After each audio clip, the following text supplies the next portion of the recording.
Serious. People with religious extremist parents, what was it like growing up? Jehovah's Witnesses. This story is going to be all kinds of disjointed.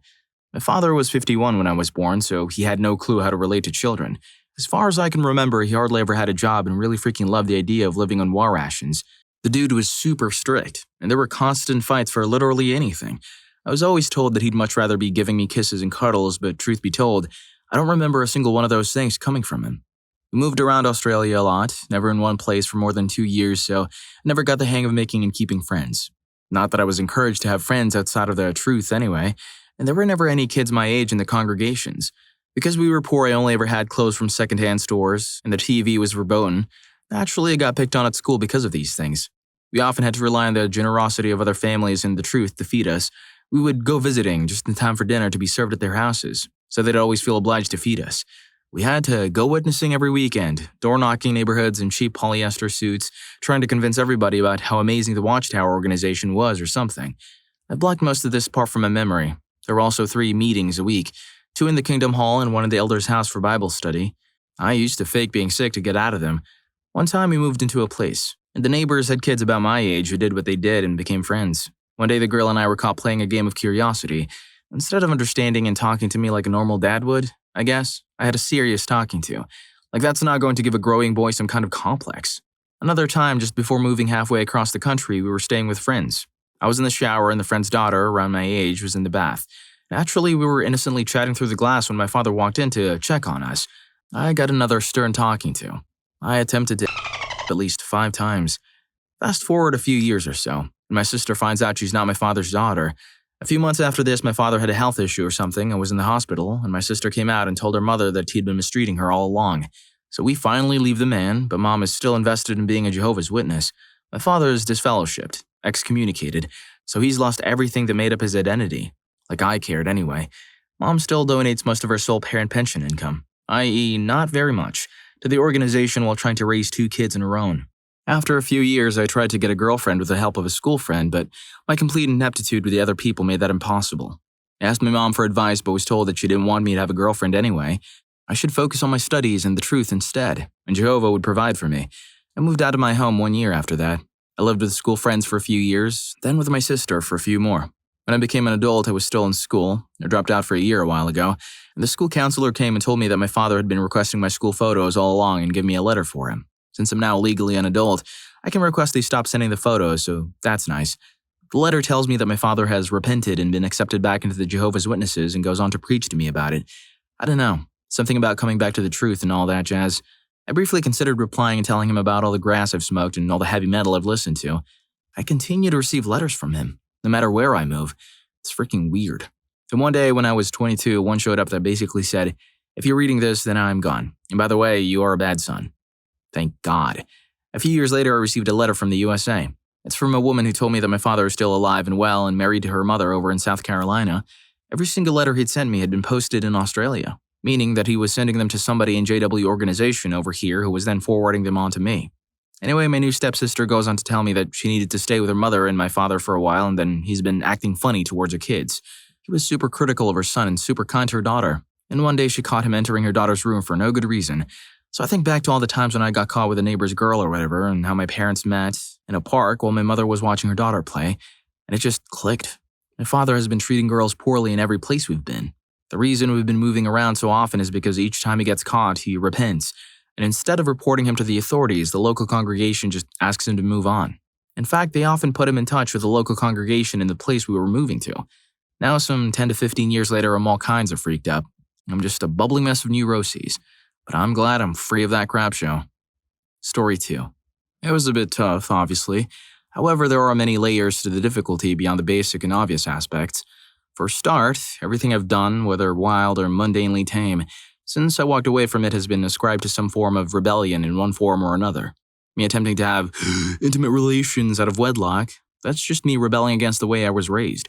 Me exploring and experimenting with booze, rebelling, tobacco, rebelling, profanity, rebelling. You've had $1 for every time I've been told I'll realize the error of my ways and come back. I'd be typing this while sitting on my own mega yacht moored off the coast of a Caribbean island I own. But that's not what the question asked, so I'll digress and get back on topic. Never even watched The Simpsons. As a matter of fact, there's a huge list of media outlets that were simply not an option in any form that I still haven't felt comfortable digging into. I got a severe talking to for repeating a Beavis and Butthead laugh I learned because one of my church friends did it all the time. That was the first time I ever got the buckle end of the belt. It was 6 months past my 18th birthday before I talked to a woman on the phone without a parental figure in the room with me, making sure I minded my manners, which I've realized is just code for making sure the conversations didn't tilt toward intimacy or anything of that nature. I was 18 before I got my first kiss. For much of my youth, the thought of just holding a girl's hand seemed downright scandalous. It's funny because I've been distancing myself from the faith for coming up on 15 years of really rebelling, a great aunt's words, in the last 5, but earlier this year I finally started listening to heavy metal. It was just a few months ago that I discovered Iron Man by Black Sabbath, arguably one of the most iconic metal songs ever. Before, about 10 years ago, it felt physically unsettling to listen to devil music, and I find that the influences last far longer than the teaching. Even now, there are some songs that still feel wrong to me, unsettling and uncomfortable. There are some TV shows I still can't watch just because they elicit a visceral, "this is wrong, you'll be punished for this" reaction that makes me feel like a 14-year-old boy about to be disciplined again. This is just one form of the baggage that's lingering. It's like a low-key version of PTSD light. I learned at a young age that everything I was to base my life around was purified fear. The stories always promised love, but the end means were pure fear, and that carried over into discipline. Heaven was downplayed a bit, while the threat of hell took the foreground, and the discipline I got was similar. Praise was in short supply and pain readily available. I knew that for anything I did, the primary repercussion would be some form of physical discipline. I was what you might call a difficult kid, and I figure I averaged 2 or 3 light lessons and 1 bad one per week. Over the course of more than a decade, I have to think that after all that repetitive motion, my mother would have been able to throw one hell of a sidearm fastball or slider if she'd wanted to play baseball. 1,500 plus disciplinary actions delivered over the course of a decade, that's muscle memory for something. Contact with girls was simple. Never alone, never a worldly girl who didn't attend our church, and never any physical contact. Money was simple. I was allowed to suggest potential purchases, and if mom said no, then the answer was no. Down to the penny had to be accounted for, and any sort of discrepancy likely ended with at least a lecture.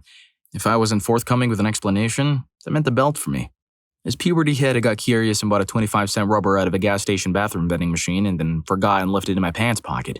That was the second time I got the buckle. The lecture on that was massive, and I ended up with an assigned reading on top of the normal assignment. What was a normal assignment? I was expected to read the Bible, KJV, none of those heathen translations, for 2 hours every evening. Church attendance with note-taking during the sermon was non-negotiable.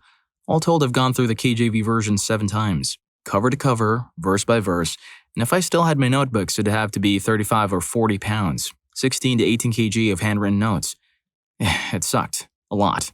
It's also given me mental baggage I'll probably have until I pass away. It's a very pervasive sort of programming, and it does have lingering effects, even though I'm totally distanced from it now. I've thought about trying to write a full-length book on the topic at some point, but I figure that'll be a waste of time. My story isn't that much different from a lot of people who came up basically the same way I did. It's given me some pretty objectionable opinions about the subject and made me personally ashamed of things I know aren't things I, a 34-year-old man, should be ashamed of. I just want to say that's not PTSD light. That's just straight up PTSD. Story 3. I grew up in a non-denominational Christian church. The resemblance it had to a cult didn't really dawn on me until I was older. My parents were the stereotypical helicopter parents, watching our every move, putting screen mirroring apps in the very first cell phone we were ever given, shaming the hell out of us for what they would find on our phones talking to our secret girlfriends, etc. Our church was full of families with 7+ children, with the largest family having 12 kids and a single mom. The dad was in jail for hurting some of the eldest girls. Out of a population of about 500 to 600, I and my sister were the only kids enrolled in public school because my mom was a school teacher. As a teenager, life was absolutely miserable. I decided I hated Christianity and the absolute perversion and abusive power this church was capable of inflicting upon me. While an emotional crisis and psychiatric trip later, I decided I was done with the church punishing me. I decided if I couldn't escape my parents' house physically, then I would escape it mentally. This led me to start using substances of any sort. Fast forward a few months, I started chemistry and synthesized multiple plant-derived psychedelics in my room. This led me to panic and have a second psychiatric trip. After the church heard of this, they expelled me from the congregation.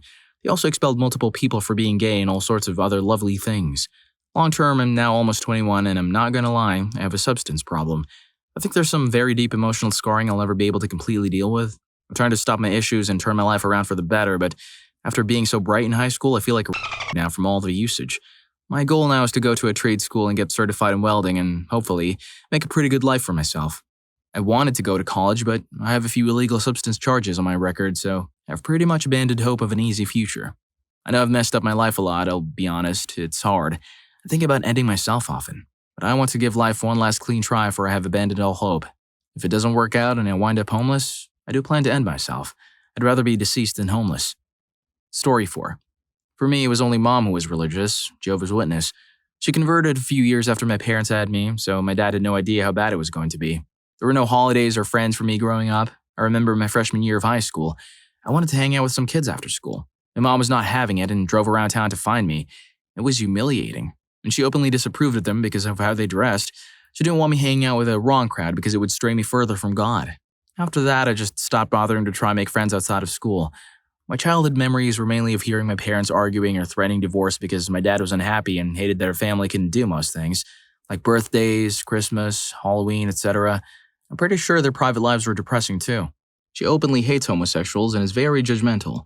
She has exploited on me and given me silent treatments due to my choice of hair color and fashion. My dad also lost a lot of his friends, just like me.